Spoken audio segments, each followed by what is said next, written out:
So, magandang umaga nga po sa ating lahat, especially sa ating mga viewers sa umagang ito. So, panibagong chismisan na naman nga po ang magaganap sa aming studio. Kasama ang mga panauhin natin ngayong araw na nagpaunlak ng kanilang oras upang magbahagi ng kanilang mga karanasan upang paano maging matagumpay sa buhay. So, para sa ating mga panauhin, syempre, kilala po natin lahat ang may manapor sila ng kutis na binansagang CEO ng Cagayan Puso, si Miss, ay, sorry po, Miss, Hoy, mga loka ba kayo? Rosmar. ay, Miss Rosmar po pala. Hindi, joke lang po ako. So, ay, eto, ang trending lagi ngayon, kilala niyo po ba siya? So, ang binansagang pinakabata na milyonaryo sa araw to, si Mr. Josh Moy. Oh, sir, ano ba? Kamusta?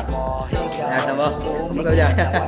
So, at syempre, kilala nating lahat na ang binansagang one of the most popular na vlogger sa panahon ngayon. Nandiyan ang kilalang leader ng Team Payaman, si Mr. Kong. Oh, Mr. Kong, kamusta si Kidlat? Sila kamusta? Lakas mga aning Sir Kong. Ay, syempre, ang tinitingala lagi na kahit sinong mga entrepreneur sa araw na ito, nandyan po ang ating pinakamamahal na chairman at president ng Jollibee Foods Corporation, Mr. Tony Tan Cacchio. Maraming salamat po sa pagpapaunlak ng inyong oras sa amin. So, para magsimula, naghanda po ako ng mga ilan lamang katanungan para po sa kanila, para mapag-usapan sa araw na ito. So, pwede na po ba? Okay na po kayo? So, bilang simula po, magsimula tayo sa pinaka-trending, syempre at ang pinaka-pogi ngayon, no? Ilan taon na po ba, sir? 18. Oh, 18, minor, ay, hindi na pala. 18 as milyonaryo ka na, no? So, bilang panimula, gusto namin malaman, syempre, ng lahat. Gusto namin malaman ng syempre, yung mga panahon hindi natin ngayon, kung paano nagsimula yung business mo, yung kangkong chips. Kasi, ang unusual di ba? No? Oh, parang never ko maiisip na Kaya nga yung lasa ng kangkong. Kangkong chips gagawin mong chichirya. Like, paano mo siya naisip, tsaka paano siya nagsimula? So, nagsimula siya simula nung may nakita na akong kangkong sa may likod ng CR namin. Likod ng CR? Ng CR. Likod ng CR? Likod ng CR. Tapos, naisip ako idea. Grabe naman. Ba't hindi ka ito pwede gawing kangkong chips? Kasi wala pa talagang nakakagawa nito. So, maali mo pa ulit sabihin sa ating mga viewers kasi parang hindi nila gaanong marinig ang iyong mga sinasabi. So, pasensya na po kasi medyo maingay po studio namin Wala pa kaming budget So, nagsimula ako simula nung meron akong nakitang kangkong sa aming likod ng CR. Oo nga, likod ng CR. At estudyante pa lang ako nun. Paano mo nililinis yun? Nililinis namin yun at hinuhugasan maigi para mawala ang mga dumi Nakatim nun. ka na ba sinungo ng kakong tips ni Diyos mo, Eka? Hindi pa baka... Sa likod ng CR galing likod ng CR. Weird na yun. May additional taste no? Pero ngayon, May lasa Sa likod siya, dami ko yung punto. Oo nga, so, ay nag-wonder yung mga tao ngayon, no? Paano mo ginawa yung proseso ng pagbebenta ng kangkong chips? sobrang linis ang aming ginagawa doon sa aming mga proseso. At ngayon, meron na rin kaming kangkong farm. Kaya mas malinis na lalo ito. Di katulad dati. So, lumago yung branch mo. So, paano mo, nung pumatok to sa tiga-baryo nyo, kasi naririnig ko na nilalako mo siya Nilalako. Umagang-umaga, nagbebenta ka, no? Nagbebenta kami. Tapos madaling araw, niluluto ko ito. Madaling araw. Tapos, paano mo siya in-advertise? Like, paano mo siya pinamukha sa lahat ng tiga-baryo nyo? Paano mo siya ipinaalam sa lahat na meron kang binibentang ganong produkto? Pinost ko lang ito sa social media at lalong pumatok ito dahil sa panlasa. Social media. Social media. Ay, sabagay. Dahil sa mga post, ganun, mga TikTok video. Ay, speaking of social media, dyan, ang pinakasikat na vlogger ngayon, no? Si Kong TV. Dahil sa social media Ay, lagi ako nanonood ng vlogs mo pala, no, boy? Salamat. Pero Ang galing nga. hindi lang naman ikaw, madami namang fans Kaya nga So, dahil ba sa pagbablog, lalo ngayon, lumalaki yung ano mo no? Lumalaki yung, parang kada buwan ata bagong recruit, no? Bagong recruit si Mr. Kong. So, Iba-iba nga ata yung mga nakikita ko sa vlogs niya. ang dami no? Kamusta pala si Kidlat, Mr. Oo Kong? nga. Eh yun, boy pa rin naman. Boy pa rin. Grabe ka naman, Mr. Kong, parang hindi mo naman inalagaan mo. Humihinga pa rin naman. Okay. Nothing too crazy. Para sa'yo, anak mo, dalan ko Jollibee sa inyo. Ayun. Basta natutuwa yun. So, masasabi mo ba, Mr. Kong, na malaki ang tulong ng social media, ng pagbablog mo para ma-endorse syempre yung mga nilagay mo na business like itong clothing, itong V-Line Cosmetics na inilabas ni V. Eh, talagang malaki na itulong ng social media kasi kung hindi naman dyan, hindi naman ako makikilala, di ba? Ayun, ito nga, kung gusto nyo bumili ng clothing, example, Ayan. high quality, Napakaganda, no? Team Payaman Clothing, napakaganda ng design. I mean, discount ba kami dyan, Sir Ko? Kasi inibita ka namin. Bibigyan ko kayo ng discount. Free exposure to sa mga viewers natin ngayon. Lalo pa shades. Tsaka, ayos nga yan eh. Dumami na. Kasi ito naman yung kay B, ewan ko ano yung pinagano ni B. Pero yun niya. Asawa mo yun, Sir Ko. Visit Tapos nyo di na ba lang yung Facebook Ano ba page niya naman kung yan? ano yung mga Ba't di to. ko Kasi alam? wala akong mahilig sa mga ganito. Pero yun niya, ito main priority ko yung clothing. Kasi mabisa yan eh. Kaya kung saan niya bumili na kayo. So masabi talagang, sir po, ano po, Sir Kapchong? Kita ko siya dati social media. Ako balak, Kong TV X Jollibee Bida ko saya clothing. I-advertise mo si Mr. Kong para sa business niya? Nakita ko potential sa kanya ng aking branch. Ay, sa bagay, Mr. Kapchong. Yung mga Jollibee, like Jollibee Mang Inasal, ang daming nagkalat na advertisement sa social media, no? Nagbabayad ka ng malaki para sa mga advertisement, para mapunta at makita sa iba't ibang platforms like Facebook, YouTube, tsaka any other social media platform, no? Bakit hindi mo kaya himbatin si Sir Kong ngayon, no? Vlogger yan, sikat po yan. Sikat siya, di ba? Ako kuha dati, dami artista, mga sikat, kaya sikat ang aking mga branch ngayon. Dahil sa mga artista ngayon, may balak ako, kunin ka. Kasi may nakikita akong oportunidad sa'yo. Kasi ano sa akin, Good opportunity yan, Mr. Kong. sayang opportunity, di ba? Pagkatamanggi naman ako. Sa bagay. So, another question that we wanna ask is, pwede to kay Miss Rosmar. So, kakaiba yung strategy mo no? Like, paano ka mag-advertise ng product mo is something unique. Pero, ang tanong ng karamihan, gusto namin malaman mula sa bibig mo. Sari, bukal ba sa loob mo yung pagganta mo?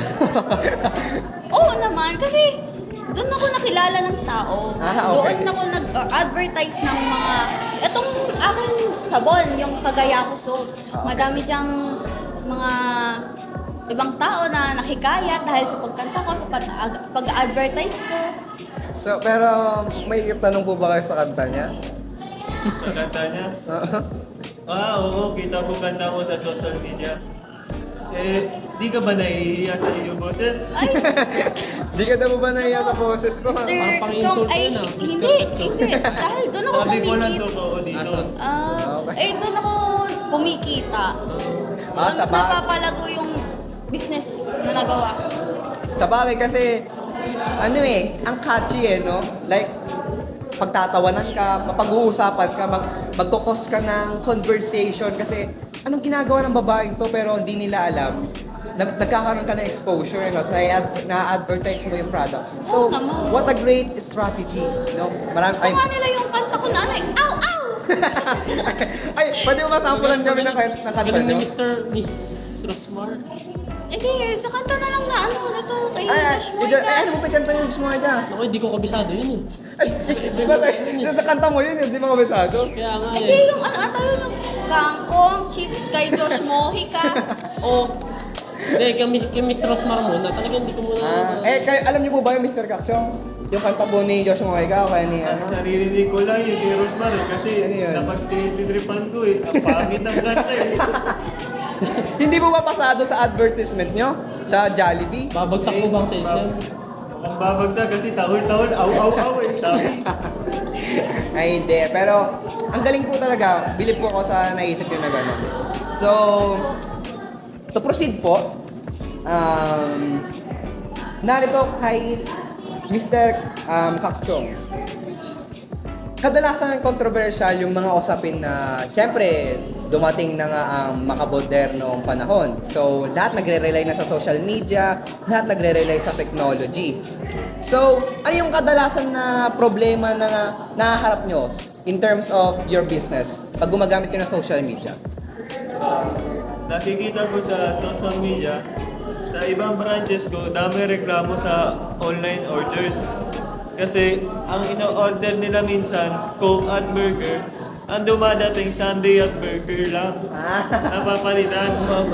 So, ang problema is, nag-e-expect po yung mga customers nyo na what you see is what you get. Yes, yes. So yun na nga lang po yung mga mga problema ngayon kasi yung iba makikita sa advertisement nila, sa post nila sa social media na ang ganda ng product. Tapos pagdating may defect, kaya tulad ng Sunday, ina-expect ng mga tao na pag order nila, pag deliver sa kanila is something na firm pa din yung consistency. Like, malamig pa rin, hindi lusaw. Dami ko na bayad sa mga manager pero lahat sila palpa kaya naghahanap ako eh. Palbak. Ay, kayo po ba, Mr. Rosmar, since yung platform na ginagamit niyo po ngayon is about social media, kapag nagbebenta kayo ng Kagaya ko soap like this, ganun din po ba yung mga nararanasan niyo? Like, ano po yung mga other problems na naranasan niyo in terms of online shopping?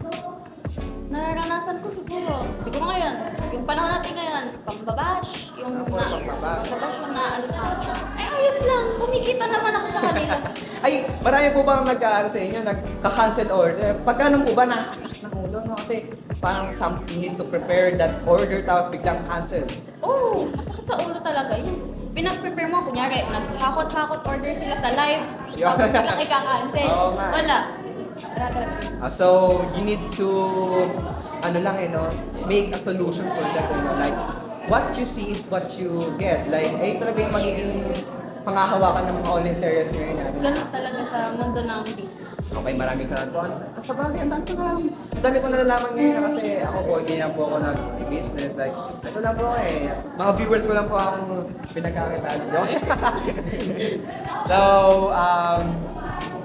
dahil nga po sa sa social media, ang laki ng natin the convenience. Like, it's so convenience for it's so convenience for us to Nakawas ko ah. sorry po kasi nagugutom ko po. Okay lang. It's so convenient for us to purchase online. Like, isang tap mo lang, daming mga nagsilabasan na ngayon, na online shopping. And, sorry po, maingay po sa kabilang studio, mga viewers So, ang wide reach, ang wide reach ng ang wide reach ng social media ngayon, kaya ang galing lang ng e-commerce. Yes. Kasi na-maximize nito yung proficiency at saka yung profitability ng isang Potential business. of the product. Pag na-leverage ng maayos yung social media, So, Nakita ko si Rosmar, may post siya sa social media, pagpaputi daw. Feeling ko, edit lang yun eh. hindi na. Parang, di ba naman yan po ang kutis ni Miss Rosmar? Lalo na may pinost ako pampaputi ng singit. Nag-full. Ba't tumatawa ka, Sir Kong? Nakita mo rin ba? Ay, naku po naman. Napapalitan ko lang sa kanya, ngayon ko lang nadinig eh. Okay, natatawa ka lang. Maganda yung produkto ko na yun. Siguro madami harina lagay mo dyan, no? Kaya ka puti. Hindi. Ay, Miss Rosmar, pwede niyo po ba akong sponsoran? Kasi Oo naman, malakas ka sa akin. Naman. Yun lang pala eh. Yun na po ba? Maraming salamat po. Abangan ko po yan, Miss Rosmar. Papa-billboard pa kita. Ay, Grabe man. Inalo ko lang, isang box ng Rosmar na Kagaya ko sa billboard agad. Talaga yun, ganun naman talaga daw. So, how about Mr. Kong ulit? Balik po tayo kay Mr. Kong. Nung kasagsagan ng pandemic, syempre nag-boom ang daming mga social media, daming mga online sellers. Ano yung mga times, ano masasabi mo, ano yung insight mo, regarding to pandemic? Like, ano yung opportunity nagbukas sa'yo nung pandemic? Madami naman. Ano nga lang madami rin na mga nawalan ng trabaho, di ba? Gawa nga ng bawal lumabas, ganyan. Pero, yun, may mga nag-boom pa rin na mga opportunities tulad ng mga online selling. Yun nga no? Kaya nga yung kaming team Bayawan mga nag-recruit din kami ng mga sikat Ay, na tao recruit, para oo. madaming. Kita ko sila, nag-grow sa social media, ang daming viewers eh. Oo nga Kasi no? gawa nga ng madaming nakakasamang mga sikat din. Kaya masyadong sumikat. Kasi gawa ng yung pandemic, di ba? Cellphone lang. Cellphone nga lang. Kaya puro makikita mo yung mga pagmumukha namin doon eh. Sa Facebook, sa YouTube. Kasi bawal lumabas yung mga tao na Kaya, po, yun. Bawal lumabas, kaya ang gawain na ng karamihan is nanonood lang. Nanonood lang sa internet. social media. Kaya nga, so, masasabi talaga natin, may impact din talaga yung pandemic, no, in terms ng online shopping. So, para din po sa mga kaalaman ng ating viewers, na if I'm not mistaken, it was in the study of Kemp and Mui noong taong 2019, na kung saan nung sinagawa nila yung pag-aaral na yun, tawag doon, nalaman nila na 4.7 billion, alam niyo po ba yun, na 4.7 billion daw billion dollars ang umikot sa ekonomiya ng online shopping noong 2018. So, yung narin nila to, 2019, kasi nag-relap sila about sa nangyari noong 2018. So, sabi nila, 4.7 billion daw ang umikot na pera. Dollars, yun na. Hindi pa pandemic nun. Hindi pa pandemic. So, Grabe what naman. more? Diba, ang nabigay na opportunity ng pandemic. Let's look at the brighter side of pandemic, no? Na ang dami din talaga mga nagbukas na innovation, opportunity, nagsikap yung mga tao na talaga masabi natin resilient yung mga Pilipino kasi kahit bawal sila lumabas, kumayod pa rin eh. Magawa sila ng online content. Magawa Yung sa online paraan. content, vlogging, Vlogging. advertisement, si Josh Mojica, ngayon, Kangkong chips. Naka-discover ng bagong chichirya, di ba? kaya Dahil lang sa kung hindi, ngayon ka lang din sumikat, no? Josh, Ngayon lang. what more nung pandemic? Ang dami siguro nag-hoard ng mga Marami talagang produkto mo, bibili no? nito. Ito din Dahil sa lasa. Sarap. Si Miss Rosmar. TikTok lang ang ginagamit ko para makahanap ako ng mga bag. Live selling lang. Parang pinanday ka ng social media, ng pandemic, eh, no? Kung alam mo lang ang mga nangyari ng pandemic, hindi madali, pero tingnan mo ngayon. Oo. Dito So, time check. Mukhang matatapos na ang ating usapan. So, to summarize rather, the conversation that we've had today is that ang galing talaga ng e-commerce, no? Yes. Ang laking tulong ng social media in terms ng pagkakaroon ng business. So, we need to leverage the social media, the modern technology that we had today. Lalo ngayon, yung mga estudyante nga ngayon, nag-area ng social media, no? Alam mo ba, from my experience na lang din, yung mga kapatid ko, pagkagising agad, pagmulat sa umaga, nag-cellphone agad. So, nakikita agad ang mga, nagpa-flash ng advertisement. Like, masasabi talaga natin na napakaganda oportunidad na binibigay ng social media kasi ang wide reach. Hindi na niya kailangan, hindi na siya pili lang na lugar. Kasi hanggat may cellphone ka, hanggat may computer ka, Magawa ang paraan eh. makakagawa ng paraan para makita ang iyong produkto. Right? Yes po, Mr. Cacto, may... Simula pandemic, dami na naging sikat na tao eh. Dami Oo na nga eh. tulungan ng pandemic na yan. Ang daming naging influencer, daming online seller, no? So, masabi talaga natin na magaling. So, muli, napakamaraming salamat po sa pagpapangunap nyo ng kanyang oras, Miss Rosmar, Sir Mojica, Sir Kong. At syempre, ang tinitingnan talaga ng Jollibee Foods Corporation ay si Mr. Tony Tan Cacchang. So, mga minamahal namin viewers, isa lang pong malungkot na pagtatapos. Masaya kasi, ang dami natin natutunan sa kanila, pero malungkot kasi hindi na natin pa mapag-uusapan ng ilang katanungan sa podcast. Limited lang po ang ating oras sa araw na ito. So, maraming salamat po sa inyong pagpapangulang na inyong oras at Salamat. thank you po. At siguraduhin yung mga viewers na nakasubscribe kayo sa aming channel. So, yun lamang po at maraming salamat. Sa muli pong pagkikita, goodbye!